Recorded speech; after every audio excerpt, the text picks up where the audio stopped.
तो आज का वीडियो काफ़ी ज़्यादा ज़बरदस्त होने वाला, क्योंकि आज के इस वीडियो में मैं आपको 25,000 से कम की प्राइस रेंज वाले 5 ऐसे फ़ोन के बारे में बताने वाला हूं जो कि काफ़ी बेस्ट है दोस्तों। इसमें ऐसा नहीं है कि आप 25,000 रुपये वेस्ट कीजिएगा तो आपको अच्छा फ़ोन नहीं मिलेगा दोस्तों। काफ़ी अच्छा फ़ोन है, ऐसे आप पूरा वीडियो को देख लीजिएगा, क्योंकि मार्केट में काफ़ी ज़्यादा फ़ोन मिल जाएगा और काफ़ी ज़्यादा वीडियो भी मिल जाएगा 25,000 से कम की प्राइस रेंज वाले फ़ोन के बारे में दोस्तों। मैंने काफ़ी रिसर्च वगैरह करके देखा है दोस्तों, जो 5 सबसे बेस्ट फ़ोन लगा मैं वही फ़ोन लेकर के आया हूँ दोस्तों। मैं ऐसे किसी भी फ़ोन को रैंकिंग नहीं किया हूँ दोस्तों, क्योंकि सारे फ़ोन अपने प्राइस के अकॉर्डिंग काफ़ी बेस्ट है दोस्तों। तो आप अपने हिसाब से देख लीजिएगा, क्योंकि इसमें कैमरा भी किसी का बेस्ट है, किसी का इसमें आपको प्रोसेसर काफ़ी अच्छा देखने को मिल जाएगा, किसी का सारा कुछ ऑलराउंडर मिल जाएगा कोई फ़ोन। तो ऐसे चलिए दोस्तों करते हैं वीडियो को स्टार्ट।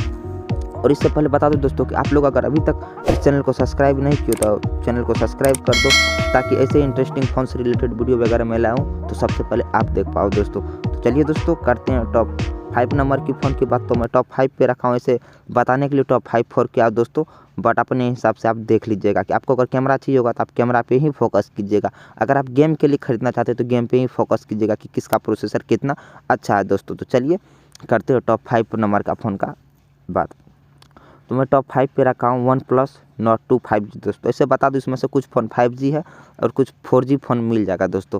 तो आप अपने हिसाब से देख लीजिएगा कि आपको 4G फ़ोन चाहिए या 5G। ज़्यादातर तो 5G है, एक ही फ़ोन है जो 4G है दोस्तों।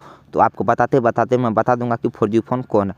तो फिलहाल इसका अगर हम डिस्प्ले की बात कर ले OnePlus Nord 2 5G का, तो इसमें आपको 6.43 इंच का एमोलेड डिस्प्ले देखने को मिल जाता है, जो कि काफ़ी अच्छी बात है। इसमें आपको एक बड़ी डिस्प्ले देखने को मिल जाता है और इसमें आपको कैमरा काफ़ी अच्छी मिल जाती है। इसमें आपको ट्रिपल रियर कैमरा सेटअप देखने को मिल जाता है, जिसमें से आपको 50 मेगापिक्सल का मेन कैमरा देखने को मिल जाता है और 8 मेगापिक्सल का एक और कैमरा देखने को मिल जाता है और 2 का एक और देखने को मिल जाता है दोस्तों। और सेल्फी कैमरा इसमें आपको काफ़ी अच्छी मिल जाती है। इसमें आपको सेल्फी कैमरा 32 MP का देखने को मिल जाता है मेगापिक्सल का, जो कि पंचुअल कैमरा है दोस्तों। और इसमें आपको बैटरी भी काफ़ी बड़ी मिल जाती है, जो कि 4500 mAh का है। और इसका प्रोसेसर एक गेमिंग प्रोसेसर है दोस्तों। आप अगर गेम के लिए लेना चाहते तो ये प्रोसेसर काफ़ी बेस्ट है। इसमें आपको मीडियाटेक डायमेंसिटी 1200 का प्रोसेसर देखने को मिल जाता है, जो कि काफ़ी अच्छी गेमिंग प्रोसेसर है दोस्तों, जिसमें आप गेम वगैरह खेलेगा तो कोई ये वो नहीं होगा। और काफ़ी अच्छी मोबाइल का भी लुकिंग आप देख सकते हैं, काफ़ी बेस्ट है दोस्तों। आप अगर लुकिंग वगैरह कोई भी चीज़ देखिए तो इस मोबाइल में ठीक ठाक ही इस फ़ोन में ठीक है दोस्तों।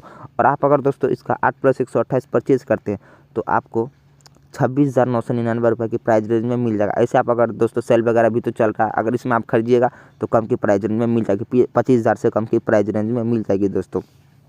और इसमें आपको साइड माउंटेड फिंगरप्रिंट सेंसर भी देखने को मिल जाएगा, 3.5 mm जैक भी मिल जाएगा। तो आप अपने हिसाब से इसे देख लीजिएगा दोस्तों। फिलहाल बात करते हो टॉप 4 की। ऐसे टॉप 1 पे और टॉप 3 पे काफ़ी बेस्ट फ़ोन है, तो वो भी आप ज़रूर देखिएगा। फिलहाल बात करते हैं टॉप 4 की। तो मैं टॉप 4 पे रखा हूँ Realme X7 Max दोस्तों। ये भी एक 5G फ़ोन है। इसका भी अगर डिस्प्ले की बात कर लेते इसमें आपको OnePlus Nord 2 के जैसे ही मिल जाता है 6.43 इंच की, लेकिन इसमें आपको सुपर एमोलेड डिस्प्ले मिल जाता है 120 हर्ट्ज रिफ्रेश रेट के साथ दोस्तों। और इसमें आपको पीछे की तरफ ट्रिपल कैमरा देखने को मिल जाता है दोस्तों। इसमें आपको 64 मेगापिक्सल का पीछे की तरफ कैमरा देखने को मिल जाता है, जिसका सेंसर इसमें आपको सोनी का देखने को मिल जाएगा, जिससे आप काफ़ी तगड़ी वीडियो वगैरह शूट कर सकते हैं दोस्तों। काफ़ी अच्छी वीडियो वगैरह आप इजीली शूट कर सकते हैं दोस्तों। और इसमें आपको 16 मेगापिक्सल का सेल्फी कैमरा देखने को मिल जाता है और 4500 mAh इसमें भी बैटरी का है। और इसे चार्ज करने के लिए 50 वाट का फास्ट चार्जर इन बॉक्स आपको देखने को मिल जाएगा दोस्तों। और अगर इसका हम प्रोसेसर की बात कर लेते इसमें भी वही प्रोसेसर मिल जाता है, गेमिंग प्रोसेसर, काफ़ी तगड़ी वाली प्रोसेसर दोस्तों। इसमें आपको डायमेंसिटी 1200 का 5G प्रोसेसर देखने को मिल जाता है, चिपसेट देखने को मिल जाता है दोस्तों, जो कि गेमिंग वगैरह के लिए काफ़ी बेस्ट है दोस्तों। इसमें आप डुअल 5G फ़ोन सिम लगा सकते हैं दोस्तों। इसमें आप डुअल 5G सिम लगा सकते हैं। और इसका अगर वेट की बात कर ले, इस फ़ोन की वेट 178 ग्राम 79 ग्राम है दोस्तों, 179 ग्राम है। और इसमें आपको साइड माउंटेड फिंगरप्रिंट भी देखने को मिल जाएगा दोस्तों। इसका अगर आप 8+128 परचेज़ करते हैं तो आपको 24,000 की प्राइस रेंज में मिल जाएगा दोस्तों। तो काफ़ी अच्छी ऑलराउंडर फ़ोन अगर चाहिए तो ये फ़ोन काफ़ी बेस्ट है, क्योंकि इसमें अच्छी डिस्प्ले मिल जाता है, अच्छा कैमरा भी मिल जाता है, जो कि सोनी का सेंसर से बना हुआ है दोस्तों। और इसमें आपको अच्छी बैटरी भी मिल जाती है और प्रोसेसर के मामले में भी काफ़ी बेस्ट है। आप गेमिंग वगैरह खेलिएगा तो इजीली खेल सकते हैं दोस्तों। और 5G फ़ोन है तो काफ़ी अच्छी फ़ोन है दोस्तों। फिलहाल ऐसे बात कर लेते हैं टॉप 3 नंबर की फ़ोन की। तो मैं टॉप 3 पर रखा हूँ iQOO Z3 5G। इसका भी अगर दोस्तों हम सबसे पहले ना डिस्प्ले की बात कर लेते तो इसमें आपको काफ़ी अच्छी डिस्प्ले मिल जाती है, 6.58 इंच की LCD डिस्प्ले देखने को मिल जाता है 90 हर्ट्ज रिफ्रेश रेट के साथ। और इसका डिस्प्ले टच सैम्पलिंग रेट आपको 180 मिल जाएगा दोस्तों, जो कि काफ़ी अच्छी बात है। इसमें आपको काफ़ी बड़ी डिस्प्ले देखने को मिल जाता है। अगर आपको बड़ी डिस्प्ले चाहिए तो ये भी फ़ोन आप परचेज़ कर सकते हैं। बाकी चीज़ भी इसका बेस्ट है, ऐसे कैमरा भी इसका काफ़ी अच्छा है।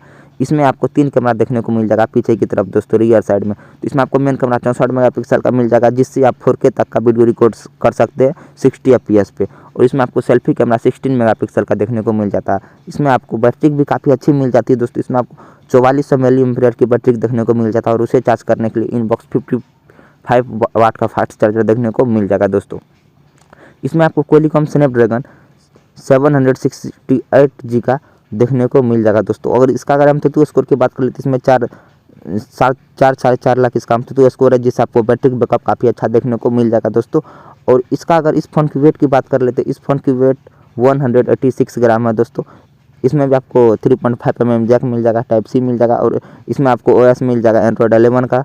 और दोस्तों आप अगर इसका 8+128 परचेज़ करते हैं तो काफ़ी 6+128 परचेज़ करते हैं दोस्तों, तो आपको 20,000 की प्राइस रेंज में मिल जाएगी दोस्तों। लेकिन इससे अगर 8+128 परचेज़ करते हो तो ज़्यादा की प्राइस रेंज में मिल जाएगी, 25,000 से कम की ही प्राइस रेंज में मिल जाएगी। तो आप ऐसे परचेज़ कर सकते हैं। ये भी काफ़ी अच्छी फ़ोन है, गेमिंग के लिए भी काफ़ी बेस्ट है। तो आप अपने हिसाब से देख लीजिएगा दोस्तों। फिलहाल बात कर लेते हैं टॉप 2 नंबर की। तो टॉप 2 पर मैं एक 4G फ़ोन को रखा हूँ दोस्तों। ऐसे टॉप 2 पे ये है सैमसंग गैलेक्सी F62 है दोस्तों।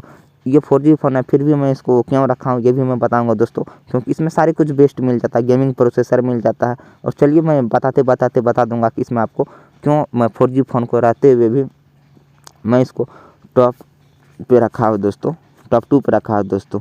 तो चलिए इसका हम सबसे पहले डिस्प्ले की बात कर लेते हैं। तो इसमें आपको 6.7 इंच की फुल HD प्लस डिस्प्ले देखने को मिल जाता है। और इसमें आपको कैमरा काफ़ी अच्छी मिल जाती है। पीछे की तरफ क्वाड कैमरा सेटअप देखने को मिल जाएगा, जिसमें 64 मेगापिक्सल का मेन कैमरा, 2 का अल्ट्रा वाइड और 5 का 2 कैमरा और देखने को मिल जाएगा। सेल्फी कैमरा इसमें आपको 32 मेगापिक्सल का देखने को मिल जाएगा दोस्तों। और इसमें आपको प्रोसेसर काफ़ी अच्छी मिल जाती है, गेमिंग प्रोसेसर। इसमें आपको एक्सोनस 9825 का मिल जाता है प्रोसेसर, 9825 का मिल जाता है प्रोसेसर, जिससे आप गेम वगैरह खेलेगा तो काफ़ी अच्छी है। और इसको मैं क्यों रखा हूँ, सबसे मेन बात बता देता हूँ दोस्तों। इसमें आपको बैटरी काफ़ी बड़ी मिल जाती है। इतनी बड़ी बैटरी तो इस प्राइस रेंज में दूसरे फ़ोन में तो नहीं मिलेगा, क्योंकि इसमें आपको 7000 mAh का मिलियम का बैटरी देखने को मिल जाता है दोस्तों, जो कि काफ़ी अच्छी बात है। आप अगर हार्ड से हार्ड भी यूज़ कीजिएगा दोस्तों तो एक रोज़ से तो ज़्यादा 2 रोज़ तो आराम से चले जाएगा दोस्तों। अगर नॉर्मल यूज कीजिएगा तो 2 रोज़ से भी ज़्यादा जा सकता है। और इसका अगर 6+128 आप परचेज़ कीजिएगा तो आपको 24,000 की प्राइस रेंज में मिल जाएगा। ऐसे आप देख सकते हैं दोस्तों, आपको 4G चाहिए या 5G चाहिए तो अपने हिसाब से देख लीजिएगा। मैं इसे रिकमेंड नहीं करूँगा कि आप ये फ़ोन ले लो या ये फ़ोन ले लो, तो आप अपने हिसाब से देख लीजिएगा दोस्तों कि आपको कैसा फ़ोन चाहिए, कैमरा के लिए चाहिए या फिर गेमिंग के लिए चाहिए, तो आप अपने हिसाब से देख लीजिएगा। इस फ़ोन में ऐसे आपको साइड माउंटेड फिंगरप्रिंट मिल जाएगा, 3.5 mm जैक भी मिल जाएगा, डेडिकेटेड सिम मिल जाएगा, टाइप सी मिल जाएगा। तो आप अपने हिसाब से देख लीजिएगा। ऐसे दोस्तों अगर टॉप 1 फ़ोन की बात कर ले तो मैं टॉप 1 पे रखा हूँ मोटोरोला S20 फ्यूज़न दोस्तों। इसको टॉप 1 पे क्यों रखा हूँ ये भी बताऊंगा। ये एक 5G फ़ोन है दोस्तों। इसका भी अगर हम दोस्तों डिस्प्ले की बात कर लेते हैं, इसमें आपको 6.66 इंच की full HD plus AMOLED display मिल जाता है 90 हर्ट्ज रिफ्रेश रेट के साथ। ऐसे 120 रहता तो काफ़ी बेस्ट रहता, लेकिन ऐसे ठीक ठाक ही है दोस्तों। काफ़ी अच्छी बात है कि 90 हर्ट्ज भी ठीक ही होता है ऐसे। इसमें आपको सबसे बड़ी डिस्प्ले मिल जाती है, काफ़ी बड़ी 6.62 इंच की आपको डिस्प्ले मिल जाती है, वो भी काफ़ी बड़ी दोस्तों। और इसमें आपको कैमरा काफ़ी बेस्ट मिल जाता है, जिसके कारण मैं दोस्तों इसको नंबर 1 पे रखा हूँ। और प्रोसेसर भी ठीक ही है। तो ऐसे इसमें आपको 108 मेगापिक्सल का पीछे की तरफ मेन कैमरा देखने को मिल जाएगा, और 8 मेगापिक्सल का एक और 2 का एक और देखने को मिल जाएगा। रियर साइड में आपको 3 ही कैमरा मिलता है दोस्तों। और सेल्फी कैमरा इसमें आपको 32 मेगापिक्सल का देखने को मिल जाएगा, जो कि काफ़ी अच्छी बात है। कैमरा के मामले में ये फ़ोन काफ़ी बेस्ट है दोस्तों। और आपको ऑलराउंडर फ़ोन भी चाहिए तो ये फ़ोन आपके लिए काफ़ी बेस्ट है। ऐसे मैं भी सजेशन करूँगा, ये फ़ोन आपके लिए काफ़ी बेस्ट है दोस्तों। और इसका अगर हम दोस्तों बैटरी की बात करें तो इसमें आपको 5000 mAh का बैटरी देखने को मिल जाएगा।